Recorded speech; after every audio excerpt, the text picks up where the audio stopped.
into the game. So we had that set up outside the actual venue prior to them getting in, so we didn't sell them a ticket, and then they would have to come back out if they hit on something. And I will tell you that that system actually worked in keeping a few weapons out of the football game. Yeah. Thank you. I want to jump just on the use. We do anticipate using it randomly, so maybe a bus pulls up and we have the kids get off the bus. It could be at a middle school on a Tuesday. So we do want to be preventative. We don't want to catch people, but we want people to know that this system will certainly detect it, and we want you to prevent by not ever coming with vaping and or weapons. I mean, that's what we don't want. We see THC, we see marijuana, we see weapons. We don't want to see any of that. This is going to catch that, so just don't bring it to school. But we want to know at any time that we can have this system to scan through the students. Before we would ever put it out, we would also do kind of a public information campaign on it. What's to be expected, that it's going to be there, so that it would be more information based up front, so that nobody could say that they didn't know it was. Which is to look like an institution or a jail.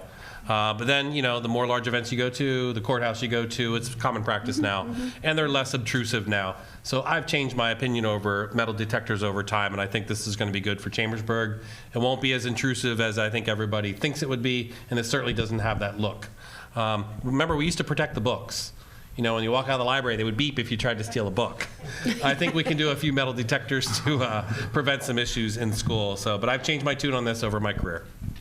Can I just, I could probably look this up and know, but what is the cost of just that, what is the cost of just that specific piece? It's around $16,000 is what it is. Normally they're upwards of $22,000 to $23,000.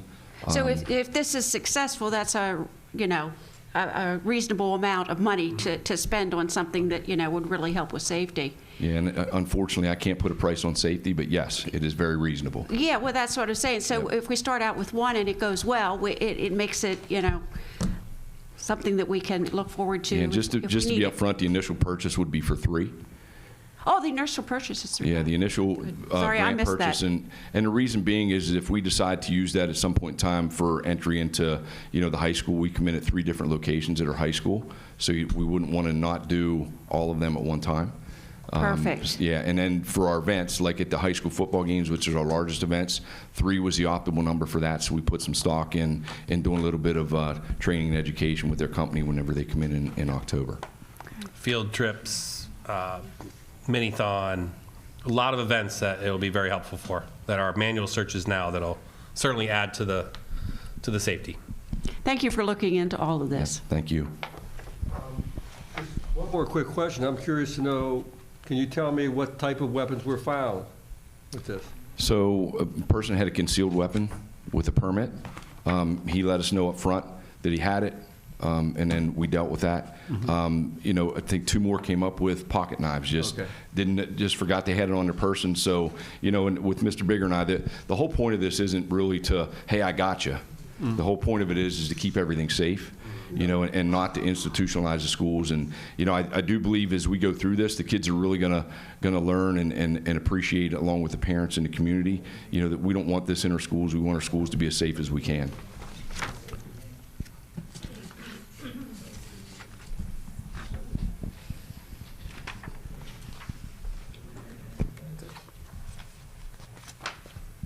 Okay, any other questions for Chief Clark? Okay, we're going to go into the consent agenda. Section 5, do the same process we've been doing, just for everyone's benefit. Again, we'll discuss these items tonight. Any questions, thoughts, comments? Tonight's a great opportunity. And then if we have consensus tonight, they will be voted upon on the consent agenda, and then I'll open it up to the board members to ask any comments, questions they have. I know I have at least one, but Chris, you and your team first, please. Yeah, I think for me, we do want to talk about 502, because that was the discussion from the last board meeting. And also, I do want to talk about 508. Are 2 topics for me. So go ahead. So the first one's you all. So you all wanted to have an ad hoc committee, so this was the step 2 of the 3-step process, I believe, to have an agenda item, so there it is. It does process, I believe, to have an agenda item, so there it is. It does reflect three individuals. If everyone, including those of us who are going to be in the meeting, have in writing what we want to accomplish, it will assure that we do that. Secondly, in reviewing the policies, not just the policies in 00, but policies in general, I think that we need to establish a practice of having no more than 10 years from the last either revised or reviewed date that is on any policy. It will take a while for all policies to get through that process. We had started that in the former policy committee, and we were accomplishing it, but it was going to take a while. And now that we're at the committee of the whole, instead of having policy committee, curriculum committee, et cetera, that process kind of stopped. But I think we need to have clear identification that we have looked at a policy, regardless of what that policy is, in at least a 10-year time period.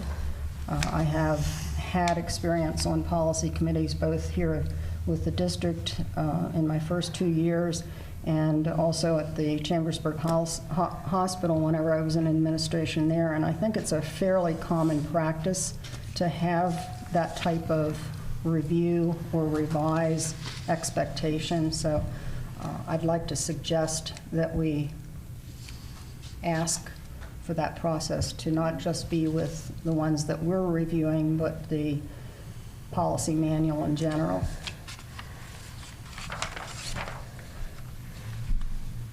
And if we don't get any questions, suggestions, or concerns, then we won't have to have a meeting. I'm okay with that approach, but I'm also familiar with the approach that 3 of us who are on the committee go through it, be prepared to go through it at the first meeting, and develop a straw man of the changes we'd like to see, and present that straw man to the board members and let them comment on what we've done and also include anything that we might add or change or delete. So it's just another approach. I'm okay either way, but I'd also like to make sure that whatever we do, we have a due date, when we expect comments from board members and when we expect to get it done. And it's kind of a segue into our communication workshop thing that I'm anxious to hear what might be going on with that, if you care to comment. Oh, the communication workshop for the board? Yeah. Okay, I had communicated about a month ago that Stephanie and I are going to a PSBA civil discourse communication workshop on February the 2nd, I think it is. It's a Saturday morning. And as soon as we have received that information from PSBA's presenters, Stephanie already has worked through some ideas and will be planning a workshop, a professional development, so to speak, for the board. Stephanie has experience in this area, and I think that getting the additional information from PSBA's workshop will prepare us to offer some development for the entire board. So you can anticipate it, I would say, by March. March, April, that, yeah. Yes. Okay, thank you. Yeah, look forward to the communication session, and, you know, we'll all have some, I'm sure, some good dialogue and discussion then. As far as this 5.02, I am always a fan of looking at policies. Things need to be reviewed. Just going to make a general comment here. I know there's been references to it in our public discussions before, and as a board, any one of us now or any, board member in the future, we are elected by the public. And we all have different roles and responsibilities outside of our civic duty as a elected volunteer here. I often make a comment jokingly, but I am as serious as a New York Minute. I am more than envious of you all who are retired. Absolutely. And I want to be like you someday. I want to grow up and be retired someday myself. But right now, despite the gray hair, I still have many more years to work in front of me. So if you're someone like me who works out of town a lot of times, or Mr. Walker, a small business operator, owner, Stephanie, same thing, your own business, or whether you're working for someone else, which is my case, we all have time constraints. And, just be cautious of that and be respectful that we all have other responsibilities and duties, and, there's a lot of things and a lot of events at this district I would love to attend, but they're just not that time in my life for that yet, because I just don't have the time. But hopefully I'll get there someday, because like I say, I'm envious of those of you who are retired. Well, Ed, I agree with you, and that's the reason why I feel that you and I have kind of complemented each other in the respect that you run a really good meeting and have a lot of expertise that I don't feel that I either have or at least have not developed. And on the other hand, I have time because of being retired and having a whole different life even than someone who has a living spouse, et cetera. So I think that we've just complemented each other in that process of supporting and communicating and so forth. So I appreciate, I know I could not do what I'm doing now as a school board member 10 years ago, 20 years ago, when I had other responsibilities. And let me also comment, so I also attended the workshop or the session on Saturday that Faye attended. To my understanding, it was just for anybody that's interested in school board leadership, not necessarily presidents or vice presidents. So I attended. I got a lot out of it. I think I would encourage anybody to tune into that the next session they have. But one thing that struck me, there was a panel, and I think the gentleman had 16 years as board president, another one 12, and another one maybe 8. As president, Yes. Yes. And you have more gray hair than I do? actually, didn't seem that way. Oh, my goodness. Maybe you worry too much, Mr. President, but what I did hear, I think everyone say, when they asked about the number of students in their district, I think the max was 1,000. Yeah. And when I heard that, and I reflect on the number of students we have, how complicated it all gets when you start to add more and more students, more families, communities bigger. And I totally respect the job that Mr. Norcross, Skogler is doing, and also especially Mr. Bigger. It's one heck of a job, and I'm glad we've got a board now that we can get behind. So it makes all the difference in the world, and keep on doing what you're doing. But there's always room for improvement. Absolutely. I just want to add, I'd be fine with going.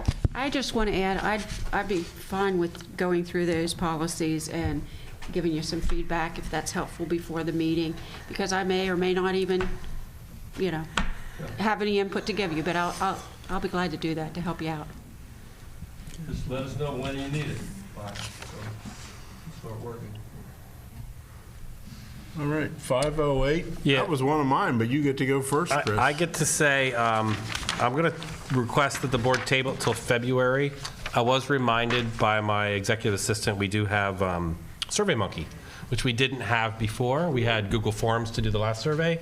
We've recently purchased SurveyMonkey, which is a little more sophisticated.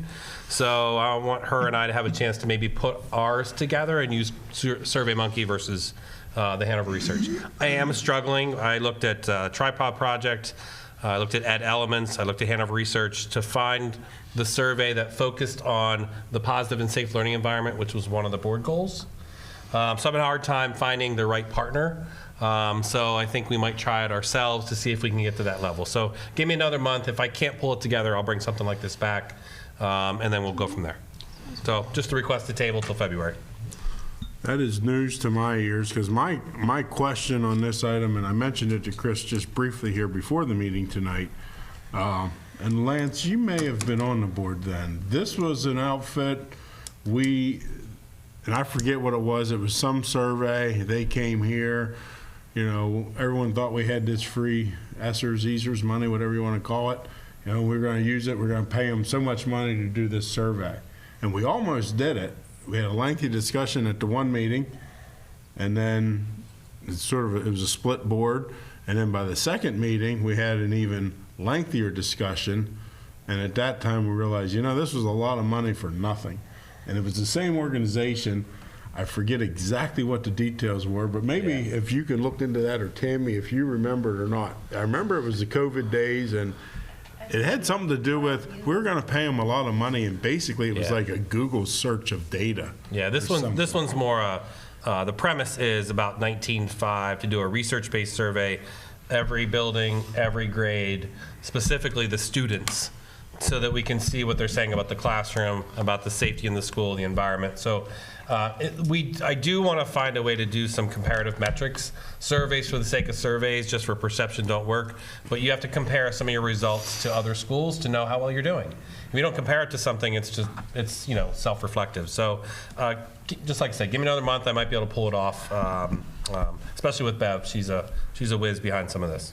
Well, the other thing that I was thinking was that we make changes, and if you survey too soon to really give the change an opportunity to make a difference, you're really not getting very good information. In other words, we have made some significant changes since our last survey, and I think we need to give those changes some time to show their effectiveness. I would also like to add that, and I think I'd mentioned this before when we were doing surveys. I think it's great to do the students that are here, but I think it's a lot of valuable information on the ones who have left, and that might be maybe a little more extensive or whatever, because I think that sometimes the students don't have necessarily the words, or they're not able to articulate as well as after you've left and you get to experience life outside of here, and maybe comparisons and everything else. And if we're making our students global learners and whatnot, then I think that's also a viable place for information. I think we do give opportunity for community members, maybe making a specific category for a graduate within 10 years. 5 years, yes, for sure, yeah. I'd like to add, too, that maybe some of the sections of the Pennsylvania Youth Survey, it's focused mainly on drugs and alcohol, but I know there's other questions on there that maybe we could pull from those questions, or even compare what it looked like last year, what it looks like this year. I know it's a different group of students, perhaps, but, I don't know if some comparisons can come from that. But I appreciate you looking into that with the SurveyMonkey. Appreciate it. I was just going to say, I think Chris, and any of your team, do you have any items you want to elaborate on? That was it for the first section, so you're down to the others. Well, I'll turn it over to the board now. Is there any of the other 13 items that any board member has questions on?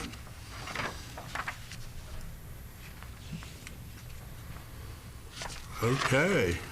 If not, with the exception of 5.08, everything else will be moving forward for a vote on the consent agenda at our meeting in 2 weeks.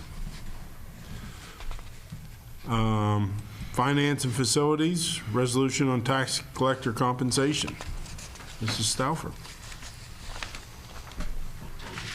Thank you, Mr. Norcross. Yes, the board is required every 4 years to set taxpayer or tax collector compensation rates.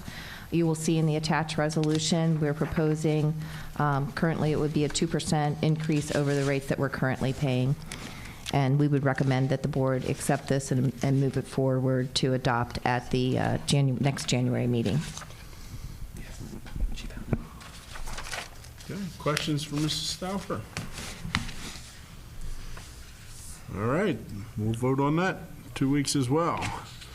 Policy and legislation, item 801, policy 011, principle for governance and leadership. And we'll just go through all these, or I don't have to read them, you have them No. in front of them. Yeah, Chris, do you have any comments on them, or? They're self-explanatory. 802 and 3 are in alignment with the safety grant to make sure we're ahead of before we do it. The policies are in alignment. And the first one comes out of an annual request of the board to follow those principles of governance and leadership as a team. So if you agree with those and you approve that, we will certainly submit that this board has agreed to follow those principles. We'll submit it to PSBA. They'll give us a little PR, and that's how we agree to govern.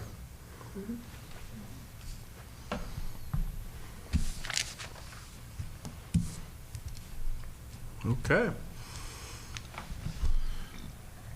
10.01, privilege of the floor. Has public comment tonight. No items for public comment. I've got a question. Well, what?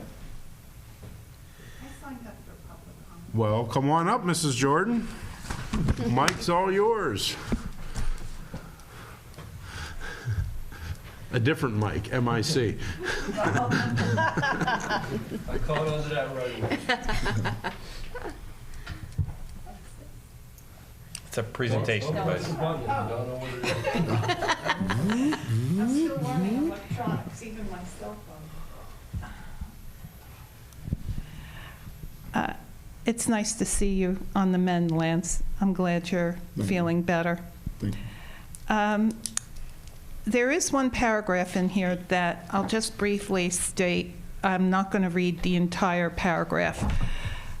You know how I feel about metal detectors, and Mr. Bigger, your attitude changed over time over them. It is intrusive going into the county offices, and that was the kind of metal detector I did not want to see in our schools. So it sounds like whatever Gary Carter is doing, he's doing the right thing. So I won't read that paragraph, because if you read my email, you already got what I'm going to say tonight. But I have some really nice stories to tell you.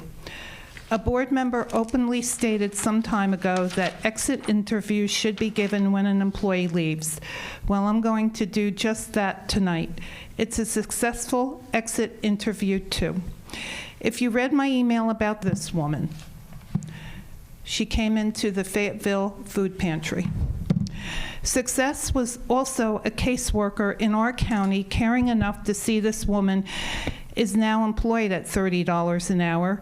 Success is keeping this mom and son together. Another success story to tell you about is this situation. This story of mine involves a teacher in our school district. I met this male teacher at BJ's about 2 months ago.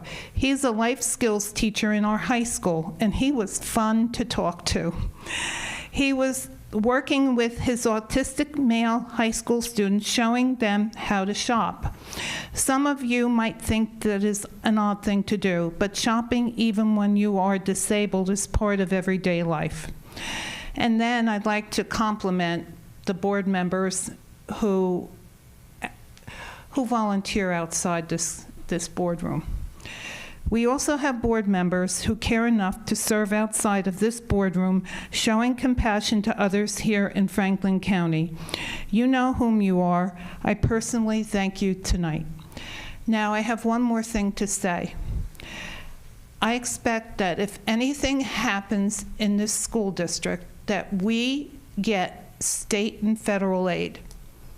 I'm seeing things right now on the internet that have me very concerned about humanity, not giving aid to people.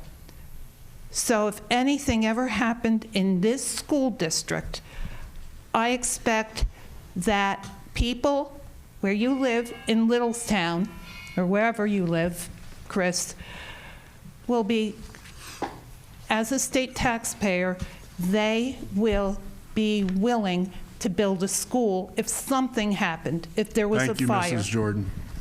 And that's all I have to say. If I may, I just have a Let me question. just make sure. Okay, sure. Well, any other members of the audience have any comments on agenda or non-agenda items? Okay. And Mr. Hayden, whatever. Place, but I have genuine concerns on some of the things I saw on the curriculum map, and only by seeing what materials they would be using would that assuage some of the potential issues that I have. Okay, so you want to see the resources? Yes. More so than the curriculum, okay. Please. So that's a phase 2? Okay. So if you're okay with the course, or the group's okay with the course, then that would be phase 2. So we have to approve the course essentially to get to Yeah, the I mean, resource, let- but then we could say no? Yeah, you could. Okay. Yeah, you could choose a different resource. Now, the only question on this, and I did talk to Crystal at Brief, and it's my old job here, so I'm pulling from my old time. She did indicate that this is a partnership with Robert Morris University, and that this course is somewhat, it's a dual enrollment course, it's a dual enrollment or a college and high school course. So that does change a little bit when you partner and give college credit. We have to do a dance with the university on content. So if we decide yes, we're moving forward with the course, then maybe we could change the resource material. Perhaps. The basis of the course would be voted upon and then approved as is. That's correct, yes. Okay. That's correct. Thank you. Yep.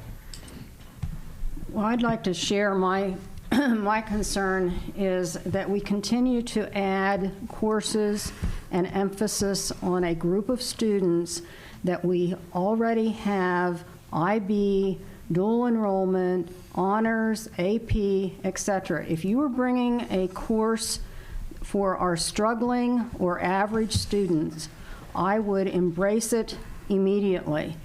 But we have continued to, in my opinion, not recognize that the average student is not doing well, not just in Chambersburg School District, but throughout the country. And if we don't soon get a handle on those average students by improving the course material for them, our country is doomed.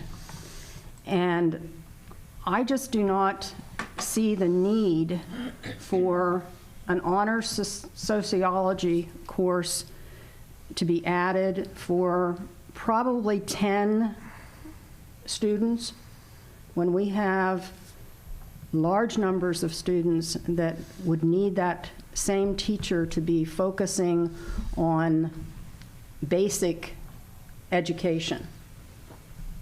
Can I ask a question? I know Kurt's not here, but Mark, maybe you know. Procedurally, how does that happen that you pick and choose? Does Robert Morris give you a list of classes that you can choose from, and then do you say, okay, we're going to do this, and I noticed in that map it says it aligns with theirs, so do you have a teacher here within the district that then creates that? Were there students, like the meteorology course, they said that students had been asking for that. Had students been asking for sociology? Is it a teacher that wants to teach that? Do you know that process? Sure. When we contacted Robert Morris, we actually gave them our courses. Sociology is a very popular course that we already have at both high schools. That's taught by a social studies teacher. With this, the high school has more honors classes than the magnet school. So when they looked at what we had, there was only a couple of adjustments that needed to be made for the sociology course to become a 3-credit class. I can't tell you what they are because I wasn't in that process, so to speak, with curriculum.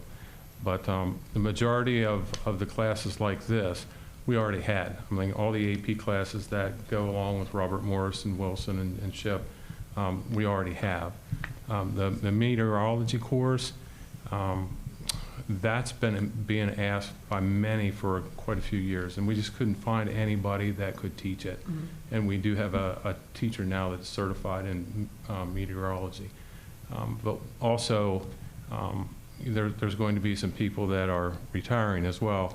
So those teachers are teaching specific courses that we're trying to get some other people to teach as well. But we have quite an extensive, and Brad and I were talking, we have quite an extensive list of courses at the high school. We have over 100 electives at the high school, and that's different courses. So. And I don't know if you have this information, but with those electives, because I'm of the belief, and I had this conversation at the LIU, where I'm on the board, that it seems to me that there's a tendency in education across the board to be a mile wide and about an inch deep.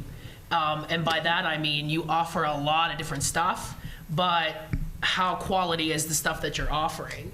And so, and I'm not saying that that's happening here, but I'm wondering if there's an avenue in which, as we move forward with this new educational plan and we're trying to look at things, can we look at these electives and see how many kids are actually using them? Are these classes full? Are there ones that maybe we could cut in favor of something else that would be more beneficial to the broader, like Faye said, to the broader population? Because what I don't like to see, what I don't want to see is having, like you said, 100 electives, and maybe you have 10 kids in this class, 10 kids in that class, when you could take 5 of those away and make one elective where you have 25 kids, or pare that down and actually see what's efficient and what's not as far as the time that's being spent. And I don't want to add work for anybody, but I'm wondering if that would be something that we could just look into as we're moving through this educational thing. Are these still as efficient as they possibly could be, or could we be looking at potential other electives, or just paring down the electives that we have? Because 100 seems like a pretty exorbitant amount, or is that normal? Well, you have 2,100 students there. So you want to give them options. And I will tell you that 90% of the electives are 15 and over. Okay. We do have some art classes because they have smaller rooms, much smaller rooms that have 12. But that's all the seats that they have in those rooms. So, but with that, we're talking about electives all the time because students are coming in and they're looking at different skills. We have to change sometimes because what we taught 15 years ago is not pertinent today. So I know that that's what we're looking at right now, is looking at courses to make sure that they're pertinent for what the new jobs are coming online. Gotcha. That's very helpful. Can I? And what we can do too is, as we shift to a different schedule and we run the course requests, we can bring updates on what students are asking for. Absolutely. So we've never done that before. We can give you a summary of what the most popular courses are, what kids are interested in, because we do that here in February. So we'll know March, April, Right. how many kids are interested in courses and what courses. Well, and I think that's kind of what I was getting at, is that are we offering the things that they want instead of just what was always offered? Because as we're moving forward, and doing all this other stuff, why not take a look and see if we're giving the people what they want, so to speak. And Mark, forgive me if this is right, the meteorology is an alternative science course to physics, right? That's correct. So this would be a course that would be of more high interest for any student, rather than taking your bio, your chem, and your physics. Correct. Typically as your 3 science courses. Correct. And for that AP Soc class, what grade is taking that? Is it 11th grade, or is This it is an seniors honors only? Soc class. An honors, so, okay. They can take that 10th, 11th, or 12th. Okay.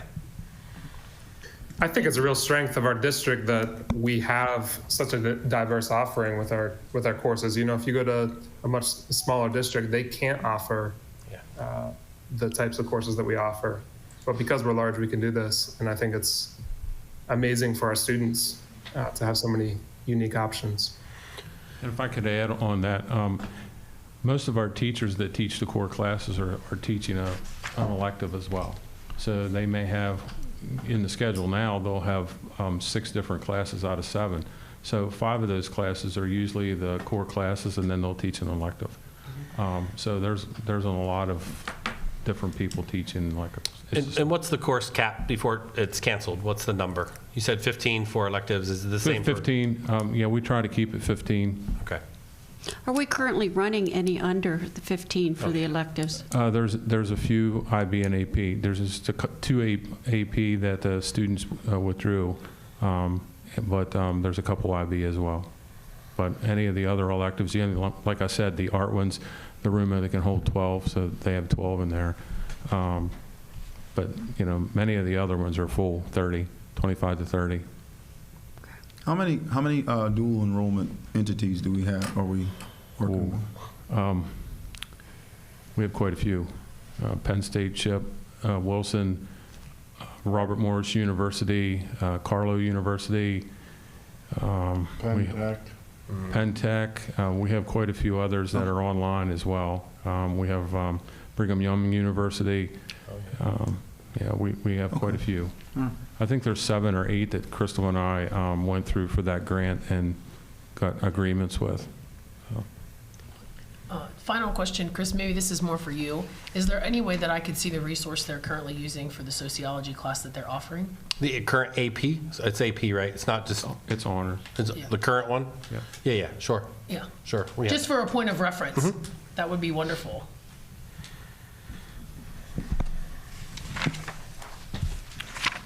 So do I understand you to say we currently have, an honors sociology class? We have sociology and honors sociology, but we had to, I'm sorry. For RMU or any of the universities, sometimes we have to tweak it to meet what they need in order to make it a 30-credit class. And remember that Brad is really pleased with offering cost-effective college and high school courses taught by our teachers to save them considerable dollars after high school. And we also, not always the honor scare students away, but you have courses that are not honors that are college credit for any student. And so it was certainly a goal in Littlestown, and a goal here is to really get access to anybody who wants to have a college course under their belt. Doesn't mean they're going to go, but it does open doors if you have some credits. Whether it's a trade or an associate degree you seek or something, it feels good to have it. And we do want more students to access those rather than just those who can afford or attend beyond high school. So it is nice to have a lot of college in the high school. And that's a recent shift from dual enrollment to more college in the high school. Correct. And we were able to help out an awful lot of students with that grant. Yeah. So if we already have an honors sociology course, what are we changing or approving? Tweaking. I think we're, Yeah, I'm going to use Mark's term, we're tweaking an existing, 1101 is a tweak to an existing course. So every 1102 time is a new there's course. a minor change in a course, it No. comes to the board? No, this had to be some, The rule Crystal is using is the rule I started, is if the Right. curriculum changes more than 30%, it comes to the board for approval. That's a rule that I made in 2007. That's the initial, if it's more than that percent, we bring it to you for approval. If it's 10% or a minor chapter or something, then no. So we could get a copy of the old and look at the new to compare them, is that correct? Yeah, sure. I'm going to see if it's online right now. I'd be interested in comparing what we have. I thought this was a totally new course, that we only had a sociology course. I looked at the course book that's online, and I didn't notice that the sociology course was indicated as being honors. I thought it was just a regular sociology. You know what, you just perked something. We have an honors psychology, not honors sociology. I apologize about We have that. AP Soc. We have, yes, AP, it goes And sociology and AP Soc, but in psychology, it's psychology, honor psychology, and AP psychology. Sorry about that. Yes, you are correct. Okay. So this is a new course, is what you're saying? We probably took the old course and the AP course and then made the adjustments that are RMU. That's what we normally did when I was the principal. I can find out from Crystal, though, and give you the information on that. No, we still. Yeah, I would like to see the old curriculum map It's not going to be much different. to compare it to the new, to see Sure. what the changes Sure. are. Sociology is such a, so to speak, soft science with a lot of ideological issues.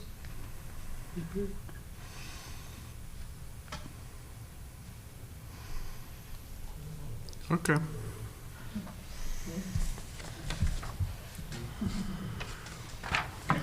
So is this something we want to discuss next meeting? Is it going to be on the agenda next meeting? Yeah, I mean, it'll be on for follow-up approval, but discussion? we'll have the information you requested. We'll just Okay. add it to the agenda. Yeah, it's not up till, it's Gotcha. not up Yeah, till yeah. February. Yeah, so we'll have time. Very good. Okay, any other questions, comments on section 11? All right, a month ago, I made a big mistake, and I missed section 12 altogether, but Mike's going to start it because he's been patiently waiting. Mr. Haydick, you had a question, a comment, an item to discuss. Actually, my comment or question was already addressed through the discussions here. Thank you very much. Oh, okay. Great. Well, I have a couple. Well, we'll do what's listed on here. Item 12.01, first informational session. This is an item Faye and Chris and I discussed last week, and we want to get the board's thoughts on it. As far as an informational session, many times we meet in executive session prior to the meeting, as we did tonight at 6. And Chris had brought up, and I'll let him explain it more, that we look at a segregated approach there, or a bifurcated approach, I should say. Good word. Yeah, I learned that from a lawyer, but I'll tell you that story later. That word's gonna cost you. Yes, it did. That in the first half, we'll look to do our executive session content. And then if time permits, because we don't want to rush through executive session, then the second half would be an informational session. Before I turn it over to Chris, just to share with the board and the public, my one comment I made to Faye and Chris, I get a little squeamish about information sessions or workshop sessions, or I forget what they're called in this, the workshop session in here. I think it's a very fine line between a workshop, an information session, and sunshine law. And that thing is, just like tonight when we're in what we just did here it was a great discussion on section 11 on information items. It's a compliment to the board, and it's the way dynamic boards and organizations work, I believe, effectively, is that you start deliberating and you start discussing things. And it's so easy when we are not in the public's eye, i.e. in an information session back there, that the information sharing then moves into a discussion and a deliberation. And that always makes me a little nervous. I guess my question and thought is, and let Chris explain it and then get some thoughts from the board, please, that I know by school code, by law, yes, we can do it. We are allowed to do it. But my question is, should we do it? Difference between, yes, we're allowed, or should we do it? But Chris, let you explain it a little more and then get some board thoughts. And I'll give you the premise. When I was here before and we were dealing with curriculum issues, specifically whether it was math or an ELA, I would run informational sessions, and that was voluntary. And board members would come in for a half hour and we would just do an informational session. There was not a debate or discussion. It was informational. We present, ask questions, but no board discussions or votes. What it did for board members that had questions about that area allowed them to be informed about something, but maybe not something related to a board vote. And so it would be an offering to you to say, hey, I'm interested in a couple topics just to be more informed, but again, it's not related to an agenda item or it's not coming up as a vote. So maybe a little bit more about safety if you had more of a topic, or if you wanted to hear about the kindergarten curriculum. The Homestead Farmstead. Homestead Farmstead. So when you ask these questions and I put the answers on the weekly report, there's an opportunity to maybe do it in a different way. And then you would feed me topics you're interested in and we would have Q&A sessions. I would provide some that maybe you're not thinking about that would be unique. And so like how the JROTC program is working with other schools. Like there's a lot of management to that. You heard Bruce talk about it, but we could do an informational session on how that's going. So it's an offering to go a little bit deeper into the topic, free of discussion for a vote. And we can bring other people in too. You can't always get perfect answers from us, but sometimes you might want to bring in an intervention specialist who's working with Acadians or the new curriculum for OCR and get an update.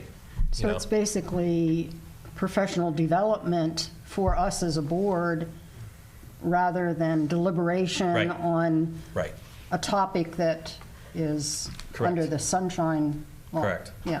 Things that I started to think about and write on my whiteboard if we were to go down this would be, hey, how about an update on how food service is doing? Remember we had an audit? Where are we with the food service update? I would have technology. I'd revisit how technology is going now that we keep the devices in the school and we don't send them home. So I started making a list of topics that circle back to decisions we made or topics we've discussed and maybe just go a little bit more informative. So it's up to you if you want to, and then you can feed me topics and we would try to organize them. But again, that's a board I think it's good. discussion. Great idea. Closes the loop. Yes, Communication. yes, communication with all 9 at the same time. Yeah. Okay. Confirm that with everybody? Like you heard the yay over here. Just want to make sure everybody else is. I heard. You didn't hear my thumbs up? Ed, What I will talk about the career tech. Do you want to report on the career tech? Yeah, go ahead. Okay. But Then I'll bring my 2 items. Yeah, before you go, so what I will do is I'll put some topics together, send it to you, and you select what you're interested in, so I make sure I'm hitting the audiences. And again, don't feel pressure you have to be there. If it's a topic you already know about and you can walk out of the meeting, feel free to walk out of the meeting. You don't have to stay there. So. Okay, just a report on the Career Tech Board meeting in December. We had reorganization, and Chad McClure from the Fayette Metal District was elected the chairperson, and Eileen Dickinson from Greencastle Antrim was elected the vice chair.